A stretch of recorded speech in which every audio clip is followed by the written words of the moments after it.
இன்றைக்கி ஃப்ரெண்ட்ஸ் எல்லாம் சேர்ந்து ஒன்றா சமைச்சு சாப்பிட்லான் இருக்கோம். நான் வந்து இன்னொரு ஃப்ரெண்டு வீட்டுக்கு வந்திருக்கேன். சிக்கன் பிரியாணி செய்யலான் இருக்கோம். வாங்க எப்படி செய்கிறதுன்னு பார்க்கலாம். ரேவதி வந்து புது பாத்திரம் கொடுத்துருக்கா. பாத்திரம் நல்லா சூடேறிடுச்சு. நான் 1.5 கிலோ சிக்கன் பிரியாணி செய்ய போகிறோம். அதுக்கு வந்து நான் 300 ml எண்ணெய் எடுத்திருக்கேன், கடலெண்ணெய் எடுத்திருக்கேன். அது சேர்த்துக்கலாம். நெய் வந்து ஒரு 3 டீஸ்பூன் கிட்ட நான் ஊற்றிக்கிறேன். எண்ணெய் நல்லா காஞ்சிருச்சு. இப்போ 5 பட்டை துண்டு எடுத்துக்கிறேன். கிராம்பு வந்து 2 டேபிள் ஸ்பூன் எடுத்திருக்கேன்.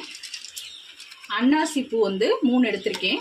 ஜாவித்ரி 1, பிரியாணி இலை வந்து 3, ஏலக்காய் வந்து ஒரு 6 எடுத்திருக்கேன். எல்லாம் சேர்த்து போட்டுக்கலாம். அடுத்து என்ன போடலாம்? இப்போ வந்து நான் வெங்காயம் வந்து ஒரு 10 வெங்காயம் கிட்ட நீல வாக்கில் கட் பண்ணி வச்சுருக்கேன். அதை சேர்த்துக்கலாம். இப்போ வெங்காயத்தை வந்து நல்லா டீப்பாக ஃப்ரை பண்ணிக்கலாம், ப்ரௌன் கலர் வர வரைக்கும். அடுத்தது என்ன போடணும்? இது வந்து இப்போ வெங்காயம் வந்து நல்ல கோல்டன் ப்ரௌன் வந்துருச்சு. இப்போ வந்து 100 கிராம் பூண்டு, 100 கிராம் இஞ்சி எடுத்து நான் அரைச்சி வச்சுருக்கேன். அதையும் சேர்த்துக்கலாம்.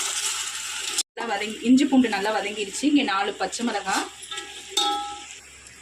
தக்காளி வந்து ஒரு 8 கிட்ட கட் பண்ணி வச்சுருக்கேன். அதை சேர்த்துக்கலாம். புதினா கொத்தமல்லி 2ஐயும் ஒன்றா கட் பண்ணி வச்சுருக்கேன். அதையும் சேர்த்துக்கலாம். ஒரு நல்ல ஒரு பிளேட் வர அளவுக்கு கட் பண்ணியிருக்கேன். இங்கே ஒரு 3 டீஸ்பூன் வந்து உப்பு எடுத்திருக்கேன், கல் உப்பு. அதையும் சேர்த்துக்கலாம். 1.5 டீஸ்பூன் வந்து மிளகாத்தூள் சேர்த்துக்கலாம். 1 டீஸ்பூன் வந்து காஷ்மீரி சில்லி சேர்த்துக்கிறேன் கலருக்காக. டீஸ்பூன் வந்து பிரியாணி மசாலா. நல்லா வதங்கிடுச்சு. இப்போ வந்து நான் 1/4 லிட்டர் கிட்ட தயிர் எடுத்திருக்கேன். அதையும் சேர்த்துக்கலாம். சிக்கன் வந்து இங்கே நான் 1.5 கிலோ எடுத்து நல்லா வாஷ் பண்ணி வச்சுருக்கேன்.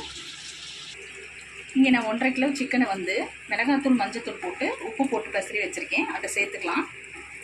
இப்போ சேர்த்து ஒரு 10 நிமிஷம் நல்லா கலந்து விடலாம். நான் இங்கே வந்து 1.5 கிலோ பிரியாணி ரைஸ் சேர்க்க போகிறேன். அதுக்காக 1 டம்ளருக்கு 1.5 டம்ளர் கணக்கு பண்ணி 9 டம்ளர் எடுத்திருக்கேன். அதை ஊற்றிக்கிறேன். தண்ணி நல்லா கொதி வந்த பிறகு நம்ம அரிசி சேர்த்துக்கலாம். தண்ணி நல்லா கொதி வந்துருச்சு. இப்போ வந்து நம்ம அரிசியை சேர்த்துக்கலாம்.